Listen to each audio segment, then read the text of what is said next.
So we finished the Torah just a few days ago. The Torah, the first 5 books of the Bible.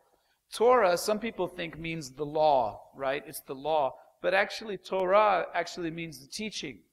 And what it is it's the teaching, the Lord, what the Lord wanted Israel to learn about Him. It's the 5 books of Moses. Okay? It's important to understand, too, that the last couple of chapters of Deuteronomy were not written by Moses. Okay? The last couple of chapters of Deuteronomy were written later because it's telling of Moses from a retrospective and things that happened after Moses died. Many theologians, I think the better ones, believe that it was written up to 1,000 years after Moses died. So it's not like he died, and dropped the pen, and a guy picked it up and said, and then Moses died. And then we walked down the mountain.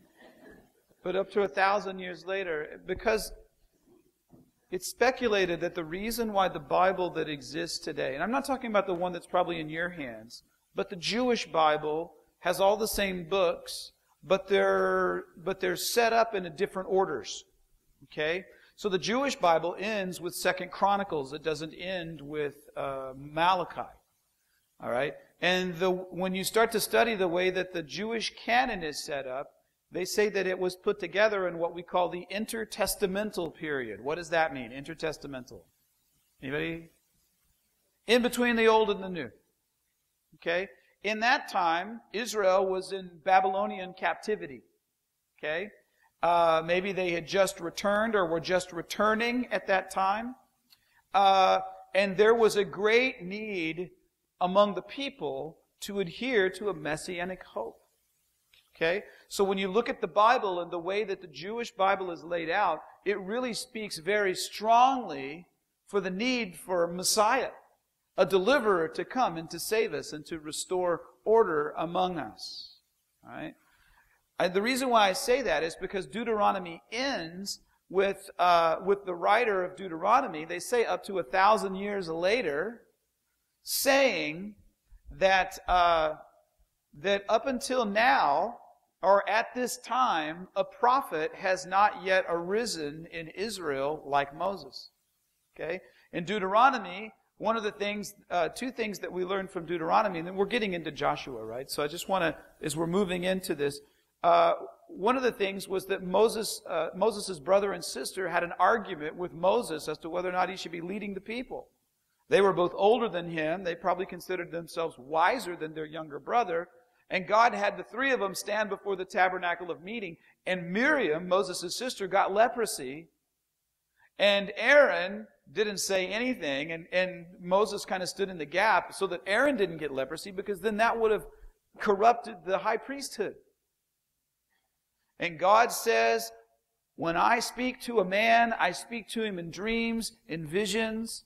I speak to him in abstract ways. Not so with Moses. With Moses, I speak to him face to face. When the Bible says that there will arise one like Moses, they're not talking about any of the other prophets. They're not talking about Jeremiah. They're not talking about Elijah. They're not all of those other prophets, really good prophets as prophets go. Okay? Really great prophets. Bible has really good things to say about them, but none of them were like Moses. Okay? And the Bible says, by the person who completed Deuteronomy, like we said, up to 1,000 years later, as they're coming back from captivity, even as we're coming back from captivity, there has still not been one who was arisen like Moses. Okay? The point that the writer who completed Deuteronomy was making was this. We're looking for the Messiah, and the Messiah has not come yet. One of the people who they say, when the Bible says in Deuteronomy that one will arise like Moses, one of the candidates that some theologians give is Joshua. Okay? Joshua came after Moses. Joshua's name means God saves. And truly, God delivered His people under the leadership of Joshua. So it would be easy to think, well, Moses really did give Joshua a really good setup. And he really told the people, hey, just so you know, I'm going to go die now. And when I die now, then this guy's going to lead you. And so follow him and listen to him. And then he turns to Joshua and says, hey, bro, be strong and be courageous because you're going to need it. Because these are a belly-aching people. They are stiff-necked and you know what? You better stick to it. And nobody knew this better than Moses, because Moses was the guy who got almost to the end of the race. And yet he departed from the word of the Lord. God had given him direction to draw water from a rock, which is not easy. If you want to try it, we got rocks all around here. And Moses used a method that he'd used in the past. And he didn't trust the word of the Lord to do a new thing. And instead of relying on the word of the Lord to do a new thing, to do an old thing in a new way, draw water from a rock just by yelling at it, he chose the old way. He departed from the word of the Lord. And he just hit it with his stick. And it had drawn water in the past. And guess what? It drew water then. You know the stick of Moses. Throw it down, becomes a snake. Lift it up, waters part. Pretty powerful stick. But I think the point that the Lord was making was, the power of God is not Moses. And the power of God is not Moses' rod. You don't really ever hear about Moses' rod ever again. The power of the Lord is in the Lord Himself. And more importantly, in our obedience of the word of the Lord, exactly as we're supposed to, as He says do it, we should do it. Because there's power in it. And so, power changed hands. Leadership changed from Moses to Joshua. And yet Joshua, while he was a great man and led the children of Israel into the promised land, he himself was not a prophet like Moses. And of course we know that the prophet like Moses who came along was somebody else named Joshua, or Yeshua is his name, and we know him as what? As Jesus. As Jesus of Nazareth. And so it's important to understand that as we move forth. Joshua was a good guy. Joshua, we're actually supposed to be in chapter 3 tonight. We're going to try to breeze through chapters 1 and 2 so that we don't just start, running. But we kind of get a pace up here. Joshua chapter 1, verse 1. After the death of Moses, the servant of the Lord, it came to pass that the Lord spoke to Joshua, the son of Nun. At that time, nuns had children. Just kidding. It's my Catholic joke for the night. The son of Nun, Moses' assistant. Moses, my servant, is dead. This is what the Lord says to him. Now, therefore, arise and go over the Jordan, you and all this people, for the land which I am giving them, the children of Israel. Every place that the sole of your foot will tread upon, I have given you, as I said to Moses, from the wilderness and this Lebanon, as far as the great river, the river Euphrates, all the land of the Hittites, to the great sea, which is the Mediterranean, towards the going down of the sun, shall be your territory. No man shall be able to stand before you all the days of your life. As I was with Moses, so I will be with you. I will not leave you or forsake you. These are good words because the Bible had told this to Joshua by the mouth of Moses. Moses said to Joshua, if you follow the Lord rightly, He will not leave you or forsake you. And what's great is that we also have the same message in Hebrews chapter 13, verse 5. You don't have to turn there because what it says is very plain. God will not leave you or forsake you. Okay? This is a great security for believers in the Lord. Okay? But it's also a great challenge because there were conditions to His not leaving nor forsaking. We'll get to those later. Verse 6, be strong and of good courage, for to this people you shall divide as an inheritance the land which I swore to their fathers to give them. Only be strong and very courageous, that you may observe to do according to all the law which Moses my servant commanded you. Do not turn from it to the right hand or to the left, that you may prosper wherever you go. When he says be strong and courageous, usually we think, well, there's going to be battles ahead. You're going to have to fight these battles. Because after all, they are taking a land from nations who aren't particularly, don't have a lot of incentive to just give their land to these Hebrews, because they said, God says we can have your land. So it's true that there was going to be a battle ahead, but the battle which precedes the battle against nations is a battle of the heart. We talked about it last week. Blessing is a condition of the heart, which outflows from the attitude of the heart, then the actions of the believer, and then ultimately reap forth blessing from the Lord. The blessing and cursing first start with your decision in your heart to live a blessed life or to live a cursed life. And blessing and cursing aren't themselves material wealth or the lack thereof, but rather it is the condition of the heart that says, I'm going to bless the Lord and I'll be content in whatever He gives me. Whatever He withholds from me, I'll be content, because my heart has chosen to bless the Lord regardless of my circumstances. And in the same way, before he had to be strong and courageous in battle, he had to first be strong and courageous in his heart to muster up the resolve to obey the word of the Lord no matter what it felt like and no matter what the people around him were trying to persuade him to do.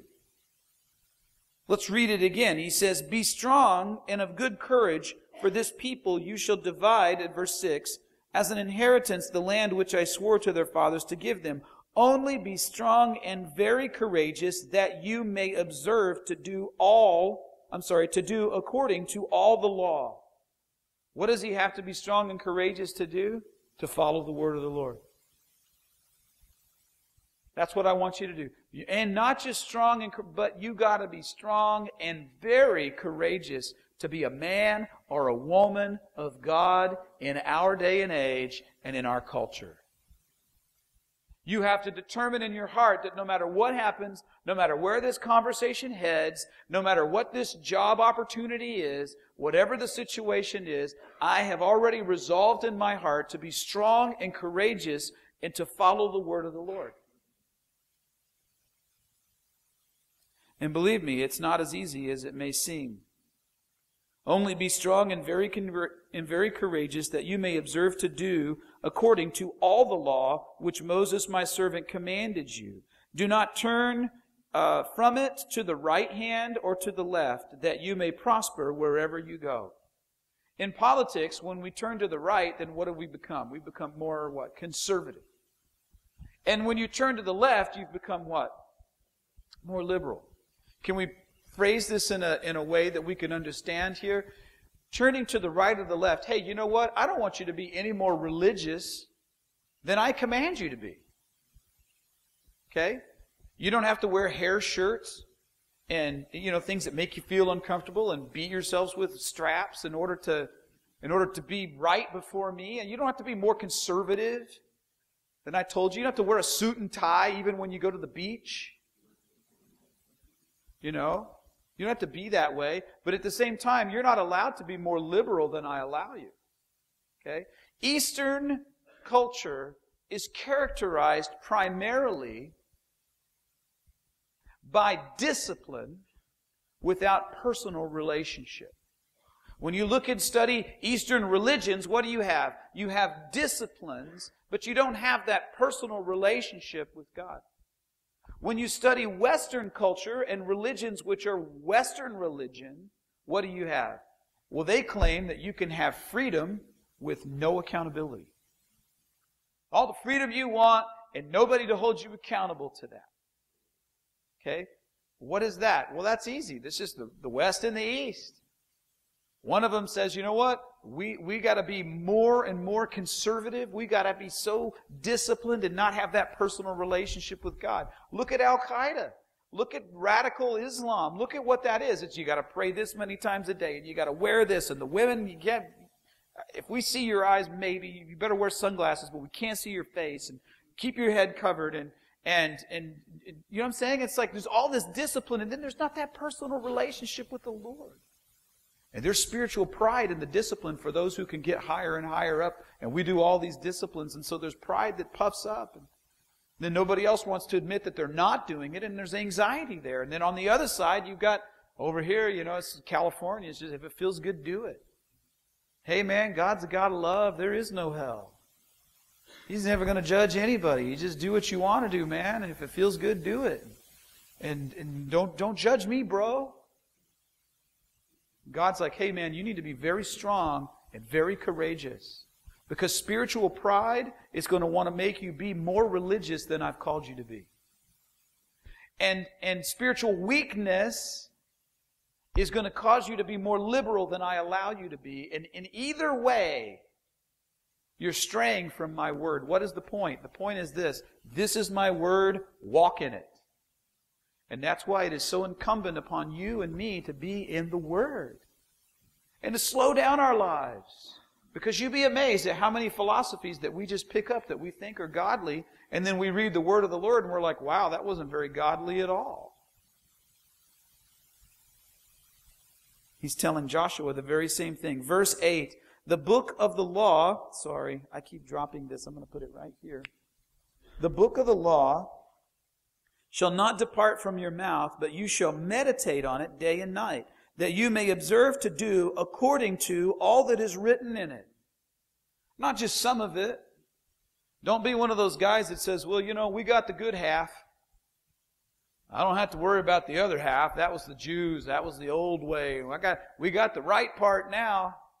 So why would we ever read the old part? We got the new part. You got that. You got the wrong part. You got to live all of it and know all of it, because in it all, Jesus says, the volume of the scroll is written of me. What is he saying? At his time, from Genesis all the way to 1 Corinthians, from Genesis all the way to 2 Chronicles, this is all telling the story of me. All of it. And now we have the New Testament, so now from Matthew to the Revelation, it's continuing the story of Jesus. But that tells us that from Genesis to the Revelation, it's all telling the story of Jesus and our need for Him. And we should meditate not just on the New Testament, but we should meditate on all of it. Because the Lord is speaking to us, I believe, even tonight. And He says, for then you will make your way prosperous and you will have good success. Success, blessing, these things, they start first, as we said, with the attitude of the heart. Have I not commanded you? Be strong and of good courage. By the way, I'm not making recommendations to you, Joshua. I am commanding you to be strong and to be of good courage. You say, well, I'm not very strong. I'll tell you right now, I have pterodactyl arms. If I tried to lift a bench press, if I could get 50 pounds, I would be amazed. I'm just an old musician. And my strength from here to here is pretty good. But other than that range of motion, I got a problem. I'm not very strong. But then where does our strength come from? Our strength comes from the Lord. So when you depend on the Lord, it is His strength which is accomplishing things, not yours. So what's He saying? When He says be strong, He doesn't say you should muster up enough strength to follow the Lord. No, you should depend on the word of the Lord and let the Lord do the heavy lifting. Okay? And courageous. How can we be courageous? I mean, some of these things in life just terrify us, and we're faced with these things. Well, you know what? If you trust in the word of the Lord, then you believe that He will never leave you or forsake you. You believe that He goes before those who are fighting battles. When He's decided that He wants a battle to be won, it's not our courage which wins the battle, although we do find ourselves in the real time having to muster up courage. But ultimately, it's the Lord and His word that we rely upon, regardless of the circumstances of the battle. Does this make sense? Have I not commanded you? Be strong and of good courage. Do not be afraid, nor be dismayed, for the Lord your God is with you wherever you go. Do you really believe it? Years ago, I was praying a prayer. I was in Chicago. I'll never forget it. I was praying a prayer. I said, God, and maybe you've prayed these prayers before, God, just be with us now. And the guy, I'm in the middle of a prayer, right? Have some courtesy, people. And I'm praying, God, just be with us now. And the guy says, excuse me. He's, I know what you're trying to say, but we've all become convinced that God has promised never to leave us or forsake us. So, Steve, you don't have to pray, be with us anymore. You just have to say, God, allow us to stop and to acknowledge your presence with us here. You don't have to ask Him to be with us. You ever pray those prayers? God, be with us right now. It's like, how's about, God, we acknowledge that you're here with us now. And so, Lord, make yourself known to us in a mighty way. Because you have promised never to leave us or forsake us. So now let's be strong and of good courage. Do not be afraid. You ever notice whenever angels show up in the Bible, what is the first thing they say? Don't be afraid. I'd freak out right now if an angel showed up and there's glory and there's the blonde hair and, it's always blonde. I'm sorry. I haven't seen any Mexican or Jewish angels. They always seem to be blonde. Yeah, nothing against the hair color. I'm just saying that they got the Thor look. Had to go see Thor the other day. Had to take my wife to that. After all the movies that she said to me, don't look. You be at a movie and there's a pretty girl walks by. Don't look at that. I find myself watching Thor in 3D and all of a sudden this guy takes his shirt off and I look over there and I'm like, since when has your mouth been in your lap? Don't look at that. Mary, 18 years of marriage, the first time I've ever got to say that with conviction, and she was like, oh, I'm so sorry. He's just like, I could grate cheese on his abs, and I'm like, I don't care. I don't appreciate you looking at that.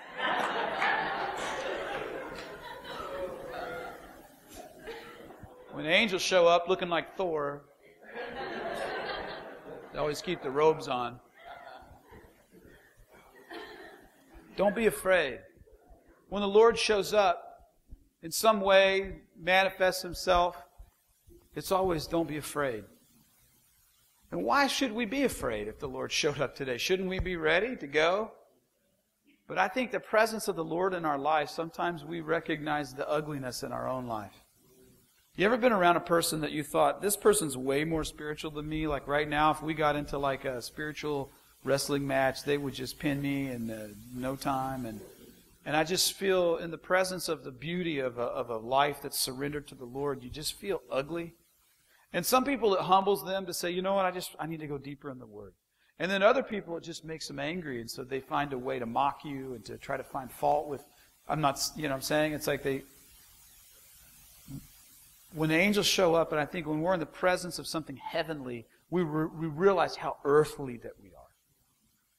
And our first inclination is never, well, the Lord is soon going to make them subject to us, so why don't you start now and get me a Pepsi?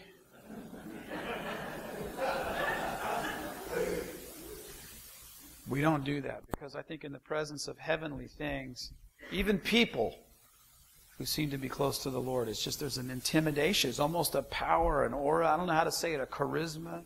You ever done it? You've been like with a Billy Graham kind of person. I work with Greg Laurie. I've known him since 1996. Worked closely with him. There's still kind of a weird vibe when we're in the same room together and all the attention's on like that guy. And it's just like, wow, I should not feel different than I should with anybody else, but it's just weird. I don't know if you've ever had that feeling, if you've ever been around greatness. Obviously, you're not around greatness here. You guys all feel like you're very comfortable. Some of you are even falling asleep. God's like, don't be afraid. You need to be strong. You need to be of courage. Then Joshua commanded the officers of the people, saying, pass through the camp and command the people, saying, prepare your provisions for yourselves, for within 3 days, you might want to underline 3 days, because that shows up a lot in the Bible, by the way. For in 3 days you will cross over this Jordan to go in and possess the land which the Lord your God has given you to possess. And the Reubenites, the Gadites, and the half-tribes of Manasseh, Joshua spoke, saying, remember those guys, by the way? Remember they said, we don't really want to cross over. We're kind of good here. We've killed King Sihon, and we've killed the other king, what's his name? What? Og. We've killed these kings. You know, we got these lands. These lands are really nice over here in the Jordan River plain on the other side of the Jordan. We don't have to go in. We're good. We'll settle right here outside of the Promised Land. And God says, okay, you can do that. But if you do that, you better go out in front of all the other tribes of Israel. You guys will have to be the ones in the front going out, leading the battle until the whole land is cleared. And then when the whole land of Canaan is cleared and all the enemies have been defeated, then you can go back to your homes on the other side. So don't think that you can settle on this side of the Jordan and you won't have to do any of the heavy lifting with your brothers. Okay? So he has a meeting with them.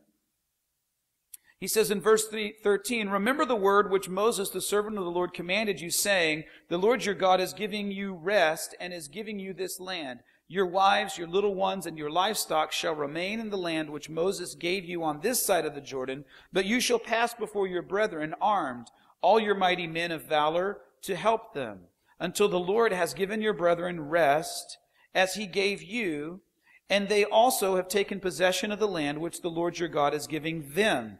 Then you shall return to the land of your possession and enjoy it, which Moses, the Lord's servant, gave you on this side of the Jordan, towards the sunrise. So they answered Joshua, saying, all that you command us we will do, and wherever you send us we will go.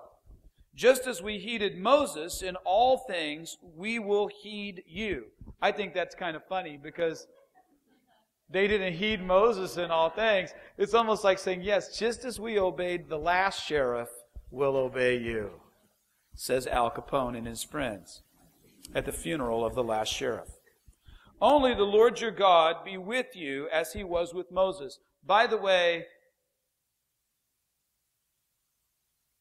only the Lord your God be with you as he was with Moses. In that is this: we'll do everything we're supposed to do as long as you're doing everything you're supposed to do. And if you're keeping up your end of the bargain and you're being upright and the Lord is with you, then we'll follow you. You depart from the word of the Lord, and then we're not going to follow you, okay? So we're going to be with you, but only that the Lord be with you as he was with Moses. It's a blessing, but it's also kind of like a veiled, I wouldn't say warning, but I would say definitely as just sort of a stern reminder. Verse 18, whoever rebels against your command and does not heed your words, and all that you command him shall be put to death. Only be strong and of good courage. Wouldn't it be great if we demanded the same things out of our elected leaders? Hey, we'll follow you. We'll pay whatever tax you put in front of us.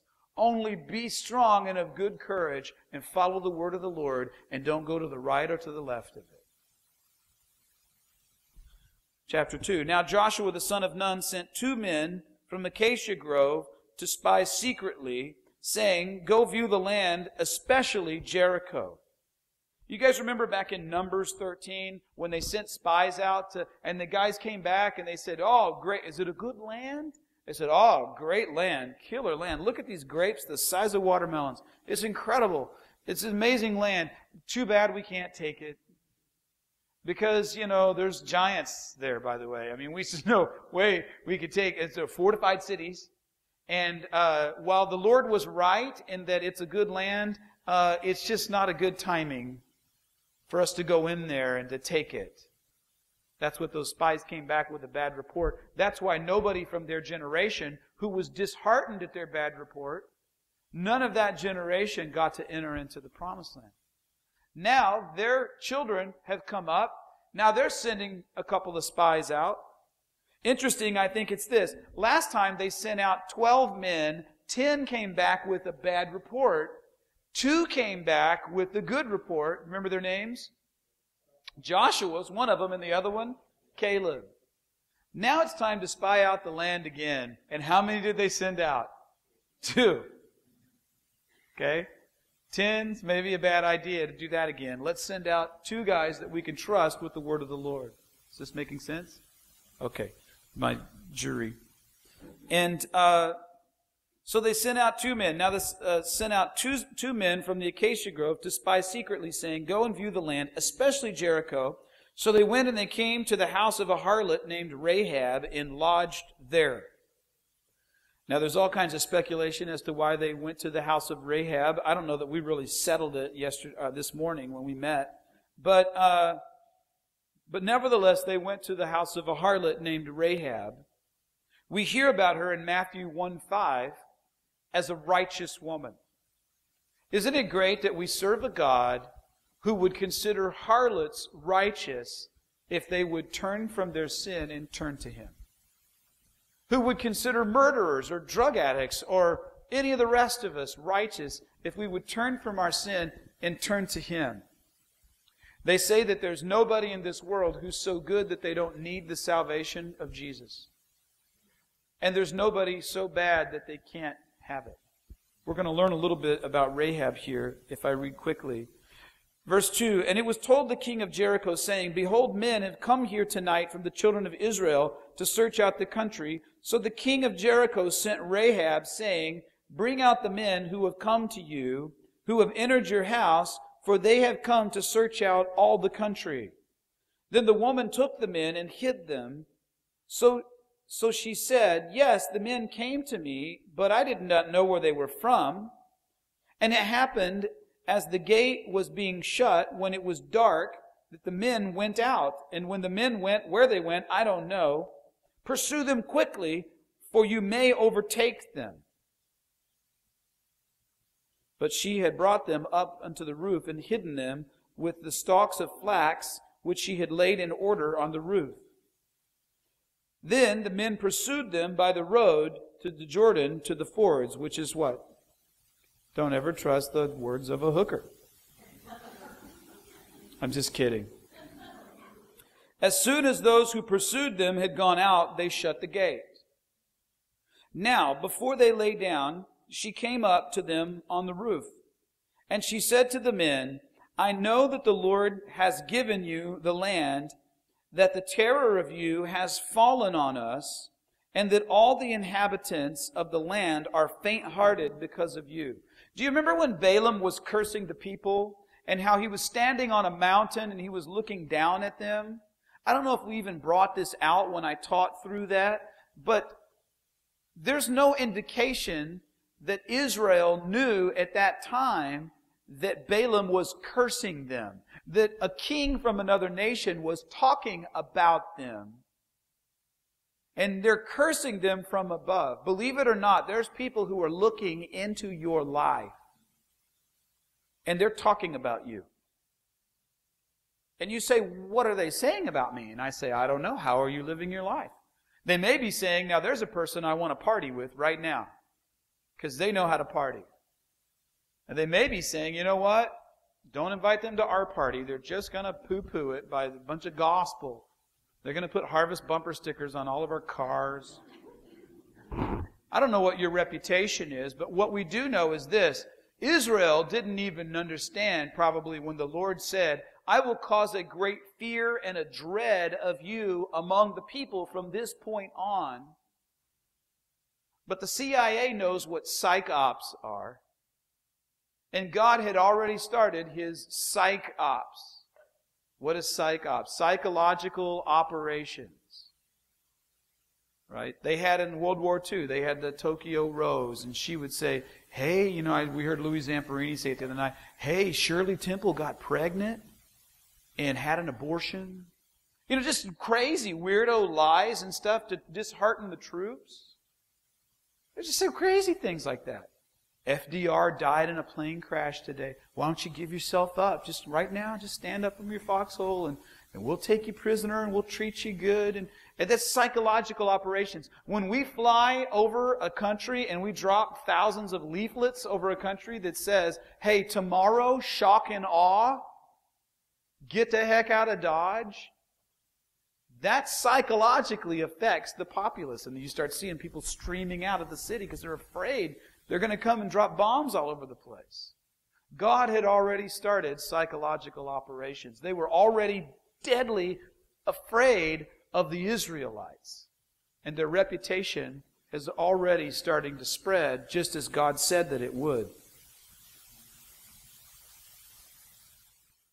It says here, verse 6, but she had brought them up on the roof and hidden them in the stalks of flax, which she had laid in order on the roof. And then the men pursued them by the road to the Jordan, to the fords, and as soon as those who pursued them had gone out, they shut the gate. But before they laid down, she came up to them on the roof, verse 8, and said to the men, I know that the Lord has given you the land, that the terror of you has fallen on us, and that all the inhabitants of the land are faint-hearted because of you. For we have heard how the Lord dried up the water of the Red Sea for you when you came out of Egypt, and what you did to the 2 kings of the Amorites who were on the other side of the Jordan, Sihon and Og, whom you have utterly destroyed. And as soon as we heard of these things, our hearts melted. Neither did there remain any more courage in anyone, listen to this, because of you. For the Lord your God, He is God in heaven above and on earth beneath. What is this? This is Rahab's profession of faith. Your God is the only God. Was Rahab a believer? You better believe it. She was convinced that the God of Israel was the only God. Okay? Sometimes people say, well, Christians say that Jesus is the only way and all this thing. You say, but you show me an Old Testament verse where it says that God is the only God, and it just says it just so plainly as that. Here's one right here. Okay? There's only one God in heaven. If you believe the Word of God, that there's only one God in heaven above or earth below, it is impossible to put the coexist sticker on your car. Because you can't coexist with non-gods if you are the God of heaven above and earth below, because there's nowhere else to be a God. If it's not earth below or heaven above, where else could you be legitimately a God? So there are no other gods. There are no other true religions, regardless of what your genes may say on the backside. This is her profession of faith. Now therefore, I beg you, swear to me by the Lord, since I have shown you kindness, that you also show kindness to my father's house, and give me a true token, and spare my father, my mother, my brothers, my sisters, and all that they have, and deliver our lives from death. Do you remember the Passover?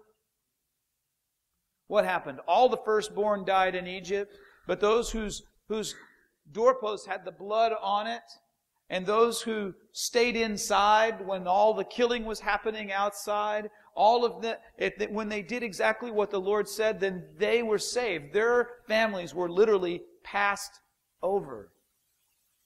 Listen to these next few statements and how much this sounds like the Gentile Passover. So the men answered her, our lives for yours. If none of you tell this business of ours, which means that Rahab wasn't the only one in the house, by the way. If none of you tells this business of ours, and it shall be when the Lord has given us the land. What is he saying? If you guys go snitch on us, it ain't like we're not going to win. We're still going to take this land. So if you snitch on us, when we take this land, don't you love the faith of those men? Couldn't we use faith like that today? So the men answered her, our lives for yours. If none of you tell this business, verse 14, and it shall be when the Lord has given us the land, that we will deal kindly and truly with you. Then she let them down by a rope through her window of her house, was on the city wall, and she dwelt on the wall. She was literally a watchman on the wall. And she said to them, get to the mountains, lest pursuers meet you. Hide there 3 days. Remember 3 days? It's kind of important in the Bible. Until the pursuers have returned. Afterward you may go your way. So the men said to her, we will be blameless of this oath of yours, which you have made us swear, unless when we come into the land you bind this line of scarlet cord in the window through which you let us down, unless you bring your father, your mother, your brothers, and all your father's household into your home. So it shall be that whoever goes outside of the doors of your house into the street, his blood shall be on his own head, and we will be guiltless. And whoever is with you in the house, his blood shall be on his own head, if a hand is laid on him. Shall be on our head, if a hand is laid on him. And if you tell this business of ours, then we will be free from our oath, which you made us swear. Then she said, according to your words, so be it. And she sent them away, and they departed. And she bound the scarlet cord on the window, very much like putting the blood on the doorpost. And they departed, and they went to the mountain, and they stayed there, how long?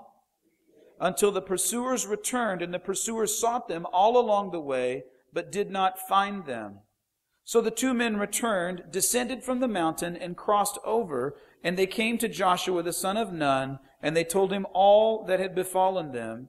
And they said to Joshua, truly the Lord has delivered all the land into our hands. That's exactly the kind of testimony we need to encourage the rest of the nation. Thank the Lord, we only sent out 2. For indeed, all the inhabitants of the country are faint-hearted because of us. Chapter 3. Then Joshua rose early in the morning. People say, Steve, when do you read your Bible? I say, well, I try as much as I can to read it in the morning. I try to rise up early in the morning and read the Word. Why? Well, because you're kind of preparing for a battle every day, aren't you? And isn't it better to prepare for the battle before the battle than like halfway through the battle? It shows a man of action and a woman of action who would be willing to get up early.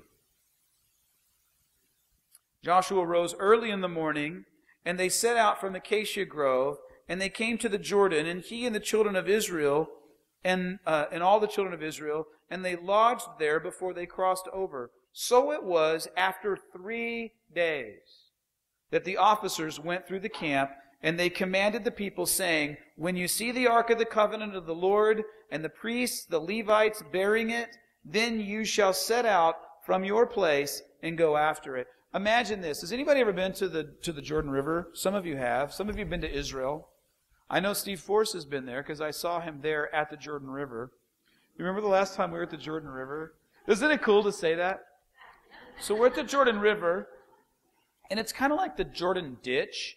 Everything in Israel is magnified, right? I mean, we know what mountains are out here. Big Bear's a mountain.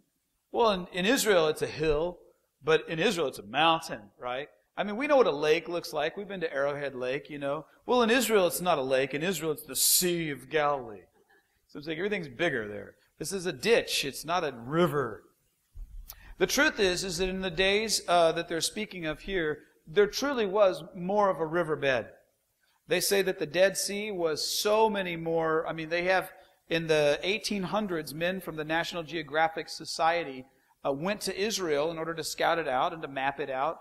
And they were in boats, and they were at a point where they measured the water line, and then they wrote their mark there on the rocks. They actually literally chiseled it into the rocks, and it says National Geographic. And you can see it from the highway, which overlooks the Dead Sea. And you say, are you serious? That like the Dead Sea was like at the foot of Masada? It was that much more water? You see, there's a lot more people living in Israel today, and they have modern water needs. So more and more the water's diverted from the Jordan and goes out to irrigate all these. They're the number 4 produce grower in the world. Little bitty Israel, smaller than Rhode Island. Maybe you've heard of it. Number 4 produce grower in the world. Amazing. You got your China, pretty big. You got your Russia, yeah. Your America, yeah. Then you got your Israel. Are you serious? It's amazing what the Lord has done. He's taken desert and He's turned it into fertile land, but at a cost. So there was a lot more water at the time, but I've been there before. But in the springtime, when all the rains come, it swells. And it's no longer a ditch, even today, and it's kind of more like a river with rapids. It's kind of a dangerous place. Now, I also know that when you're standing on the edge of the Jordan River, you can look right over there is Jericho. How do you know, Steve? Because I've done it. I've stood at the Jordan River and looked right over there, and there was Jericho. So can you imagine if they're already terrified of Israel? Israel now moves their camp, and they're literally camping out for 3 days at the edge of the river. Can you imagine how terrified for 3 days that the people of Jericho must have been? By the way, if you're going to do things by tactics, and you're going to do war, anybody here considering war? Because I need some extra money. I'd like to do, that whole mercenary thing sounds fun. With paintball, right? So,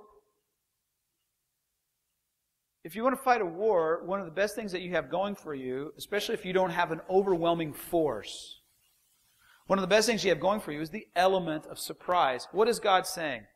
I want you to go and do a seemingly impossible task. I want you to cross a river when it's swollen and it's rapids. And I want you to go and let them see you for 3 days. Who's coming, and count how many people are coming, and see if they can see what kind of weapons that you have. I want full disclosure to those people that you're coming, what your intent is, where you're crossing the river. I want them to see and know everything about it. Now what's interesting is we would typically say, if we were going to have to go fight a battle, we would typically say, well, the Lord was with us because the river wasn't swollen. It was just like a ditch, and we just hopped over it. That's how we know the Lord's with us. Why? Because everything's easy. We say, oh, the Lord was with us. Really? Yeah. We got them in at night, and we had the night vision goggles, and they were sleeping in their beds, and we went in there, and it just like Osama, just 2 little taps right there, and he's dead, and he's gone, and our special ops just did this thing. We never would have said, hey, Osama, just so you know, we know where you are. Here's our satellite picture of where you are. We're coming at this time. We're going to come in the daylight. Wake up all the Pakistanis. But that's really the situation that God has created. Why? Because Joshua was not going to get the glory for this. The mighty men of Israel are not going to get the glory for this. God is going to get the glory for this. If you're saying, you know what, I would follow the Lord, but I'm not looking for those signs. He's not giving me those signs, because the signs of the Lord will be that it's all I can see where it's all going to be just perfect. Well, then sometimes that's really not the call of the Lord. Sometimes He calls you to do something which is impossible so that only He could get the glory. And when you're considering, I wonder if I should follow the Lord or not, but I wonder what it would even look like if there was a scenario where the Lord was saying, go.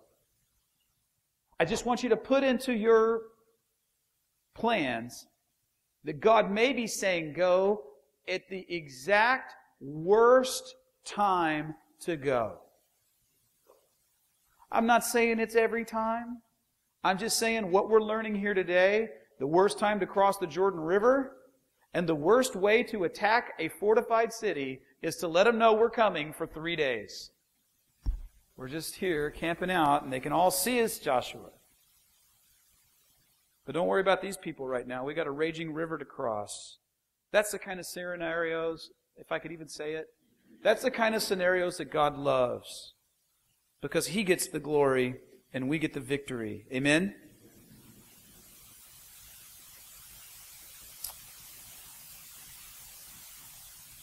Joshua rose in the morning. They set out there. Verse 4, you shall be there. Yet there shall be a space. Let's go back up here. What am I thinking? Chapter 3, verse 1. Then Joshua rose early in the morning, and they set out from Acacia Grove and came from the Jordan, he and all the children of Israel, and lodged there before they crossed over. So it was after 3 days that the officers went through the camp, and they commanded the people, saying, when you see the ark of the covenant of the Lord your God, and the priests the Levites bearing it, then you shall set out from your place and go after it. Yet there shall be a space between you and it, about 2,000 cubits by measure. Do not come near it, that you may know the way by which you must go. For you have not passed this way before.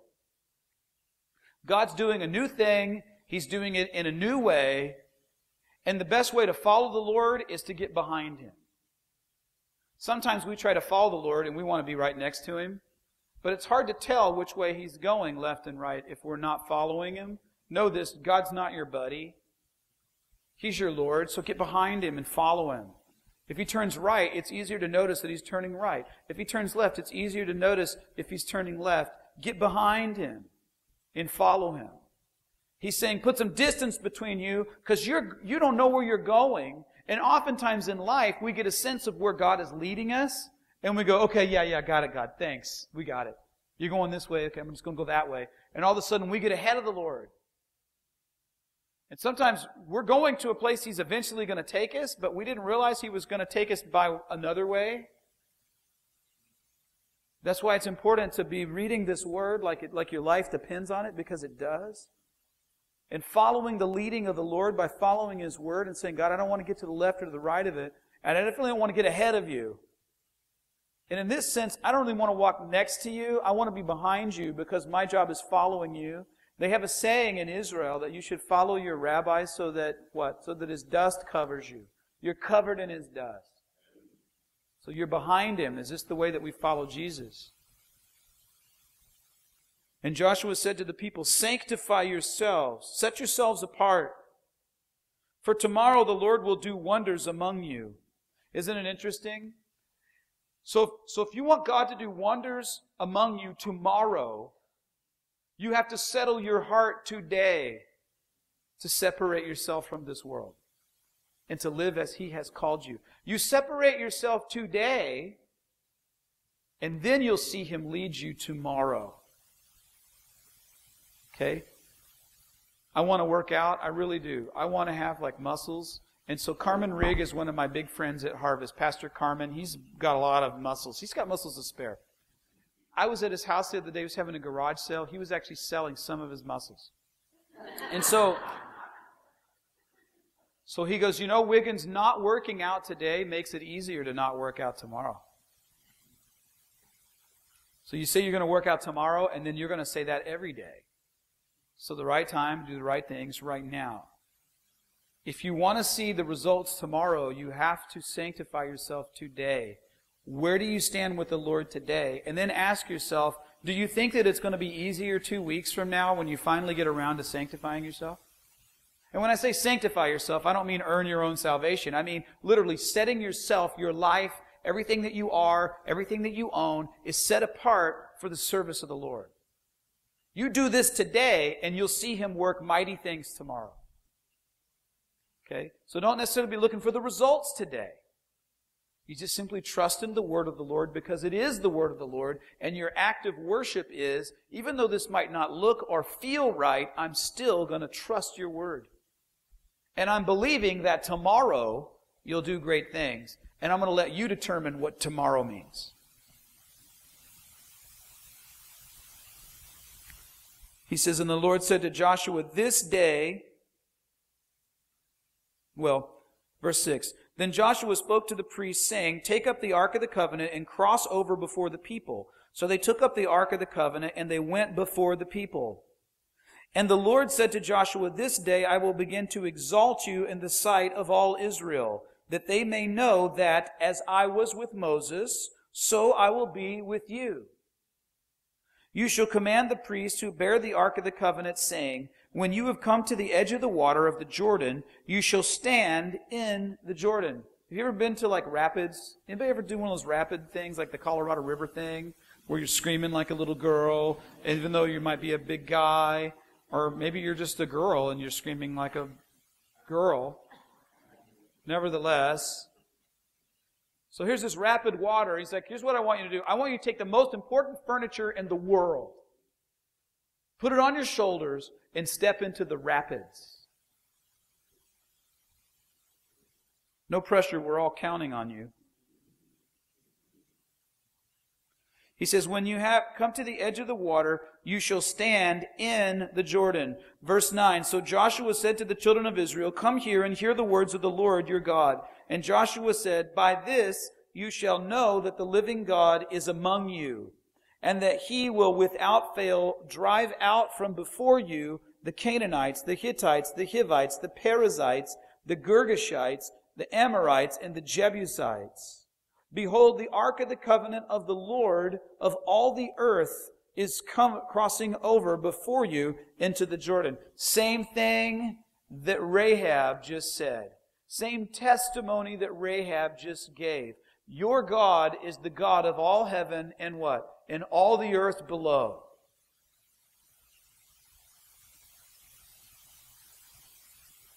That's probably why she's in Matthew chapter 1.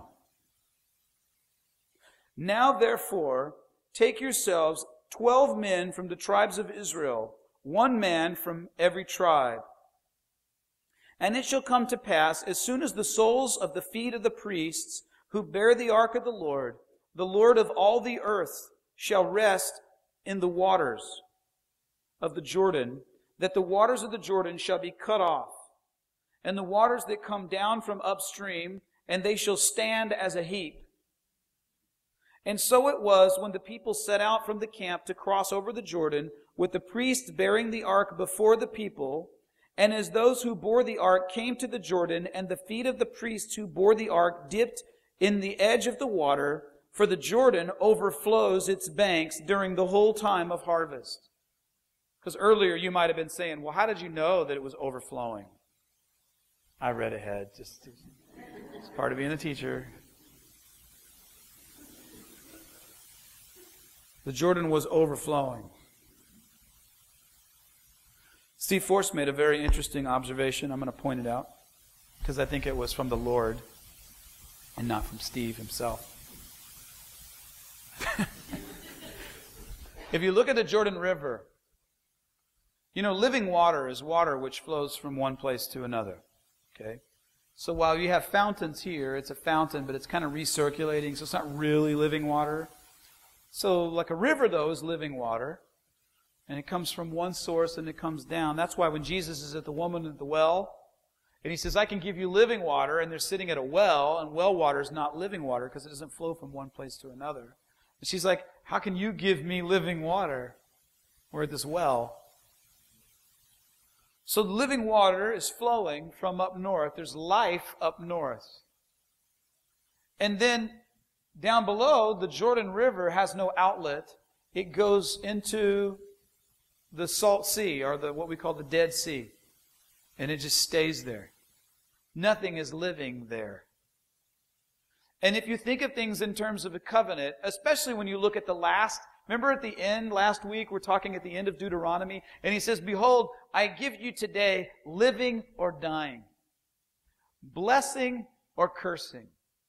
As they're passing through the Jordan River, and it's heaped up on one side, and it's no longer flowing down to the other side, to the right of you is life.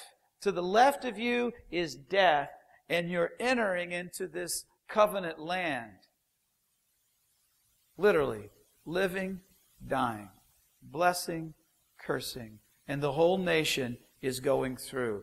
The Ark of the Covenant leads the people. Only 2 times in the Bible that we're aware of that the Ark of the Covenant led the people of Israel.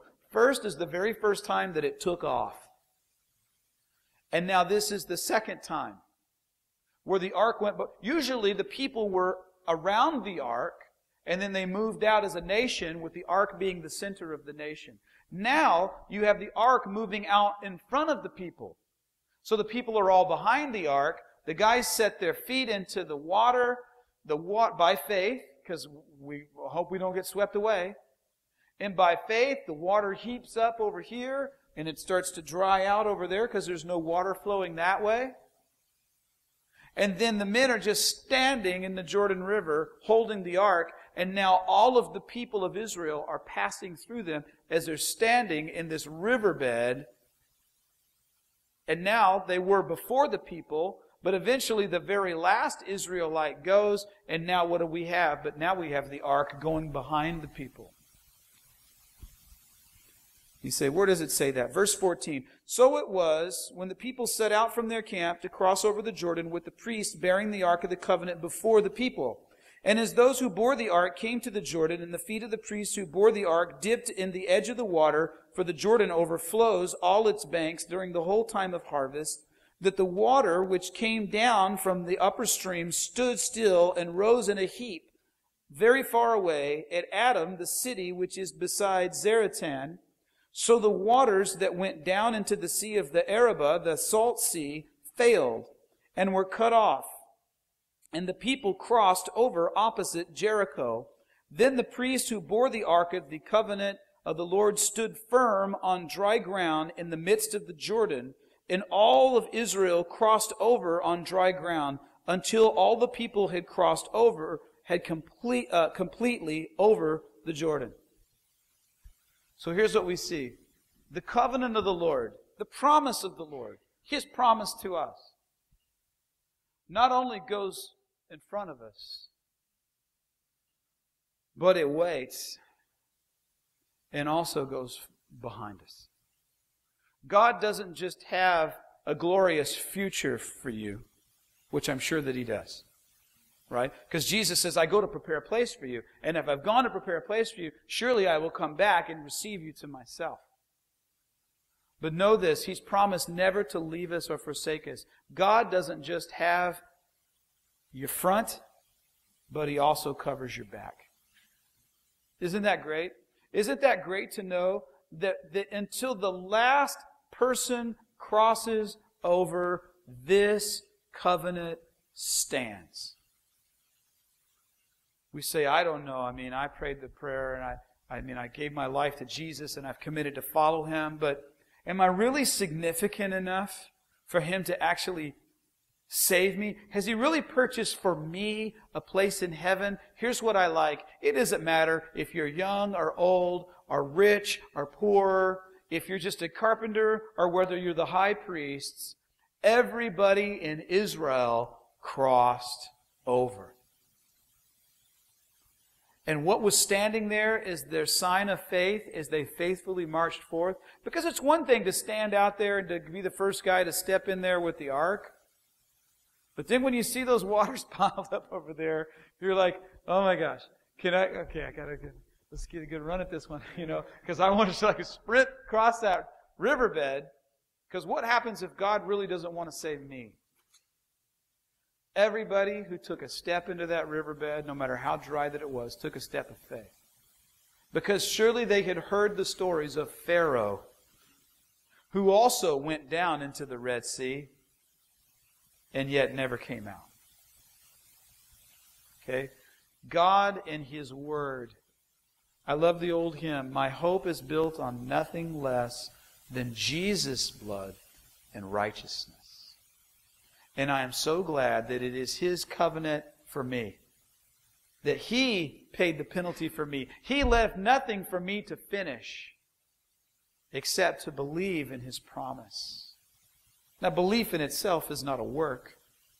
It's just simply an acknowledgement that Jesus paid it all. As another one says, all to Him I owe. Okay, sin had left a crimson stain. He washed it white as snow.